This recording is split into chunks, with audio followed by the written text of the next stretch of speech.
बिस्मिल्लाहिर्रहमानिर्रहीम। Dear students, अस्सलाम वालेकुम। First year physics next lecture chapter number 2 start करने लगे हैं। आज हम चैप्टर नंबर 2 का नाम है वेक्टर्स एंड इक्विलिब्रियम। इस चैप्टर से आपके न्यूमेरिकल या लॉन्ग क्वेश्चन जरूर आता है। चैप्टर का जैसे कि नाम है वेक्टर्स एंड इक्विलिब्रियम, इस चैप्टर के दो हिस्से हुए। फिर पहले हिस्से में वेक्टर्स क्या हैं, वेक्टर्स की टाइप्स क्या हैं, वेक्टर की एडिशन कैसे है, वेक्टर की सब्ट्रैक्शन, वेक्टर की मल्टीप्लिकेशन, वेक्टर की डिवीजन वगैरह जो भी चीजें हैं वो हम डिस्कस करेंगे यहां पे। और इसके अलावा दूसरे हिस्से में इस चैप्टर के इक्विलिब्रियम पे आ जाएंगे। इक्विलिब्रियम क्या है, इक्विलिब्रियम की कंडीशंस क्या हैं और इक्विलिब्रियम की डिफरेंट टाइप्स जो हैं उनको हम डिस्कस करेंगे। तो आइए स्टार्ट करते हैं सबसे पहले वेक्टर के हवाले से। तो वेक्टर को डिफाइन करने के लिए हमें साथ स्केलर को भी बताना होगा।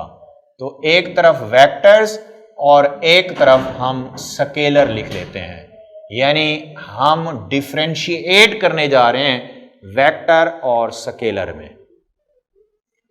आपने 9th में पढ़ा हुआ है, आज फिर से आपको बता दें कि वेक्टर और स्केलर मिकदारें जो हैं, क्वांटिटीज, एक्चुअली ये हैं फिजिकल क्वांटिटीज। एक तो फिजिकल क्वांटिटीज की हम फर्स्ट चैप्टर में दो टाइप्स बना चुके हैं। These types will be on the basis of structure, बनावट के लिहाज से कि भाई बनी हुई हैं किसी और मिकदार से, वो डिराइव नहीं बनी हुई तो वो बेस है।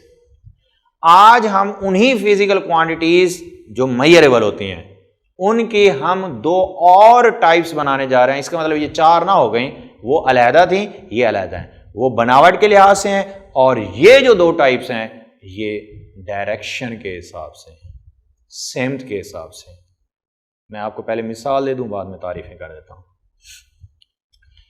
मैं एग्जांपल दे रहा हूं कि आप अगर दुकान पे जाएं चीनी खरीदने, तो आप कहते हैं मुझे 5 किलोग्राम चीनी दे दें। कभी भी ये नहीं कहेंगे मुझे 5 किलोग्राम चीनी मशरक की तरफ दे दें, मगरिब की तरफ, शुमाल की तरफ, ऊपर नीचे। डायरेक्शन नहीं बताएंगे आप, क्योंकि ये जो किलोग्राम यानी मास है ये एक स्केलर मिकदार है, इसके लिए सेमत की जरूरत नहीं पड़ती। इसी तरह अगर मैं किसी स्टूडेंट से कहूं कि मुझे चेयर जो है वो खींच के दो, भाई चेयर को खींचने के लिए उसे फोर्स लगानी होगी, तो जाहिर है वो एक सेमत का तयन भी करेगा कि भाई मैं अगर टीचर की तरफ खींच के देनी है तो एक डायरेक्शन आ गई इसमें कि भी फोर्स लगानी है, मैंने इस सेमत में लगानी है। तो ये कौन सी मिकदार हुई? वेक्टर। तो इससे समझ आई कि स्केलर और वेक्टर में सिर्फ एक चीज का फर्क है और वो चीज क्या है? डायरेक्शन। वेक्टर में डायरेक्शन जरूरी होती है, स्केलर में डायरेक्शन बिल्कुल भी जरूरी नहीं होती। ठीक है, तो इसलिए डेफिनेशन कैसे बनाएंगे? The physical quantities which are described by numerical value and direction are called vectors. क्या डेफिनेशन है? The physical quantities which are described by their numerical value। ठीक है, जैसे हम कहते हैं 5 न्यूटन, ये न्यूमेरिकल वैल्यू है, and direction are called vector quantities या वेक्टर्स। स्केलर की जब तारीफ करेंगे यही होगी, सिर्फ डायरेक्शन नहीं होगी। ठीक है, मैंने पहले कह दिया था इन दोनों में फर्क किस चीज का है? डायरेक्शन का। तो इसकी तारीफ बनेगी the physical quantities which are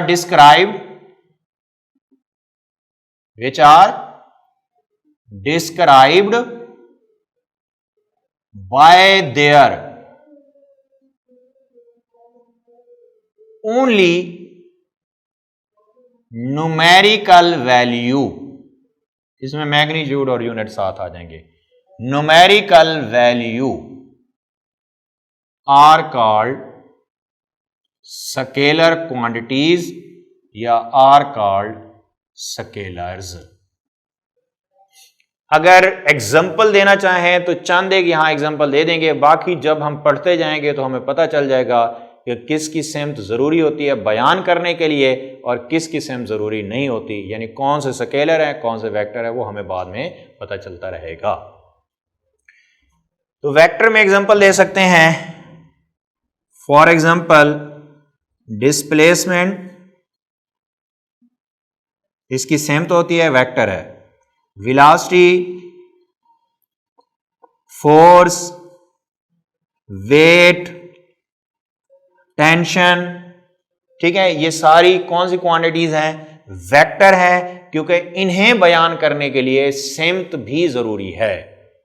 scalar में अगर आप एग्जांपल देना चाहें तो आप दे सकते हैं distance, speed, pressure, density, work वगैरह वगैरह, ये सारी कौन सी क्वांटिटीज हैं, स्केलर है। ठीक है, अब जो पहले उर्दू मीडियम थे तो वो जरा समझ लें डेफिनेशंस को। मैंने लिखा है द फिजिकल क्वांटिटीज, यानी ऐसी तभी मिकदारें विच आर डिस्क्राइब, जो बयान की जाती हैं बाय देयर, अपनी न्यूमेरिकल वैल्यू, न्यूमेरिकल वैल्यू से, एंड डायरेक्शन और सिमत से, ये वेक्टर हैं, और जो सिर्फ न्यूमेरिकल वैल्यू से वो क्या होंगी, स्केलर्स। ठीक है, समझ आ गई फर्क। अब हम आगे बढ़ेंगे तो जाहिर है स्केलर को तो इधर ही छोड़ दें क्योंकि हमारा चैप्टर वेक्टर से रिलेटेड है, तो वेक्टर से आगे बढ़ते हैं। अब हम आते हैं वेक्टर्स रिप्रेजेंटेशन। क्या भाई, वेक्टर्स रिप्रेजेंटेशंस। भाई जाहिर है कि अब दो किस्म की क्वांटिटीज हो गई, वेक्टर और स्केलर, तो इनके दरमियान कोई फर्क जानने के लिए, पता लगाने के लिए कि आया कि ये वेक्टर है या स्केलर है, अलामती तौर पे तो कोई अलामत होनी चाहिए, कोई निशानी होनी चाहिए जिससे पता चले कि ये वेक्टर है या नहीं है। तो आइए समझते हैं कि वेक्टर को जानने के लिए कौन कौन सी निशानियां हैं, अलामात कौन सी है। वेक्टर रिप्रेजेंटेशन यानी वेक्टर का इजहार, वेक्टर को किस तरह जाहिर किया जाता है। देखिए, वेक्टर को भी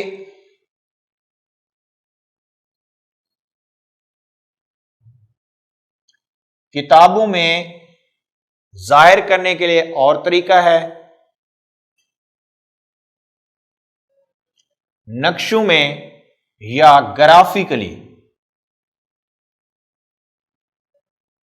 और तरीका है। तो आइए सबसे पहले देखते हैं किताबों में, नोट्स में वेक्टर को किस तरह जाहिर किया जाता है। किताबों में जब हम देखते हैं तो इसमें फिर मजीद दो तरीके हैं। नंबर एक, बोल्ड फेस लेटर।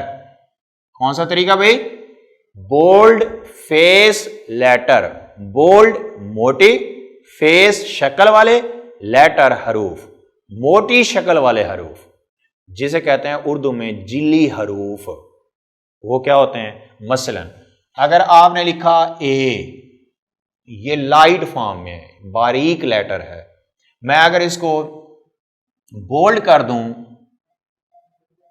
तो अब इसे ए नहीं पढ़ेंगे, आप पढ़ेंगे वेक्टर ए। इसी तरह अगर मैंने लेटर लिखा बी, इसको मैं बोल्ड कर देता हूं तो इसे पढ़ेंगे वेक्टर बी। क्या पढ़ेंगे, वेक्टर बी। जरूरी नहीं है कि कैपिटल लेटर हो, स्मॉल भी हो सकते हैं, लेकिन होंगे बोल्ड। तो भाई बोल्ड अगर लेटर लिखे हुए हैं तो समझ जाएं कि ये किसकी अलामत है, वेक्टर की। ठीक है, बोल्ड लेटर अगर सिंबल दिया हुआ है ना बोल्ड, समझ जाएं ये किसकी अलामत है, वेक्टर की। दूसरा तरीका किताबों में वेक्टर को जाहिर करने के लिए वो है लेटर विद एरो हेड। हरूफ लिख के उसके ऊपर आपने तीर का निशान लगा देना है। बाद का नीचे भी लगा देते हैं या खाली बार भी लगा देते हैं। तो हमारे सिलेबस में हम उसके मुताबिक जब चलेंगे तो हम लेटर उसके ऊपर तीर का निशान, लेटर उसके ऊपर तीर का निशान, लेटर उसके ऊपर तीर का निशान। तो अगर तीर का निशान लगा हुआ है तो यह भी किसकी अलामत होगी? वेक्टर की। तो वेक्टर को किताबों में दो तरह से जाहिर किया जाता है, या तो मोटे हरूफ से या फिर हरूफ लिख के उसके ऊपर तीर का निशान लगा देना है, एरो हेड। ठीक हो गया। अब आ जाए ग्राफिकली। ग्राफिकली एक ही तरीका है, वो है डायरेक्टेड लाइन, यानी एक सीधी line. Directed line with an arrow head. नक्शों में, ग्राफिकली मैप्स में वेक्टर को जाहिर करने के लिए एक सीधी लाइन खींची जाती है उस स्केल के मुताबिक, ठीक है, और उसके ऊपर तीर का निशान लगा दिया जाता है। यह वेक्टर कहलाएगा। नक्शों में यह वेक्टर कहलाएगा। सीधी लाइन, तीर का निशान, किसकी अलामत होगी? वेक्टर की। अब इसमें दो चीजें लिखी हैं, डायरेक्टेड लाइन और तीर का निशान, एरो हेड। यहां पे याद रखें, वेक्टर के अंदर जो डायरेक्टेड लाइन है वो जाहिर करती है मैग्नीट्यूड को, और जो एरो हेड है ये जाहिर करता है डायरेक्शन को। ठीक है, तो ये तीर का निशान, इसकी जो लंबाई होगी ना, लेंथ होगी लाइन की, ये उसकी मैग्नीट्यूड होगी, और जो तीर का निशान है ये बता रहा होगा इस तरफ, यानी ये सेंथ होगी। ठीक है, अच्छा जी, इसके हवाले से directed line with an arrow head वाला जो तरीका है ग्राफिकल, इसमें एक होता है स्टार्टिंग पॉइंट ये वाला, और एक है एंडिंग पॉइंट ये वाला जहां तीर का निशान है। स्टार्टिंग पॉइंट को कहा जाता है टेल और एंडिंग पॉइंट को कहा जाता है head. Graphically starting point tail और एंडिंग पॉइंट क्या होगा? हेड। ठीक है, ये थे भी अलामात जिसमें हम वेक्टर को जाहिर करते हैं। किताबों में दो तरीके बताए, बोल्ड फेस लेटर और लेटर विद एरो हेड, और इसके अंदर ग्राफिकली एक ही तरीका बताया, directed line with suitable scale and with an arrow head, तीर का निशान। ठीक है, अब इसके हवाले से, इस टॉपिक के हवाले से चंद और बातें ज़रा सुन लें, इसको इग्नोर नहीं कीजिएगा क्योंकि ये आगे चल के आपके लॉन्ग क्वेश्चन में या टॉपिक्स में बड़ी हेल्प करेंगी, आपको वो बातें जल्दी क्लियर होंगी। वो क्या है? मैंने कहा अगर लेटर इस चैप्टर में बोल्ड है या लेटर के ऊपर तीर का निशान है, तो मैंने कहा ये किसको जाहिर करेगा? वेक्टर को। ये अलामत वेक्टर की है। अब सवाल आता है कि ना तो वो बोल्ड है ना तीर का निशान है, यानी लाइट है।